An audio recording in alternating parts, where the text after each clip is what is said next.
துதியே.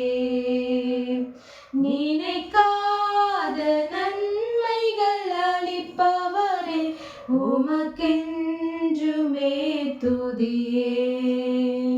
நன்றியோடு நான் துதி பாடுவேன் எந்த நேசுராஜனே. எனக்காய் நீ செய்திட்ட நன்மைக்காய் என்றும் நன்றி கூறுவேனா. நன்றியோடு நான் துதி பாடுவேன் எந்த நேசுராஜனே. எனக்காய் நீ செய்திட்ட நன்மைக்காய் என்றும் நன்றி கூறுவேன்.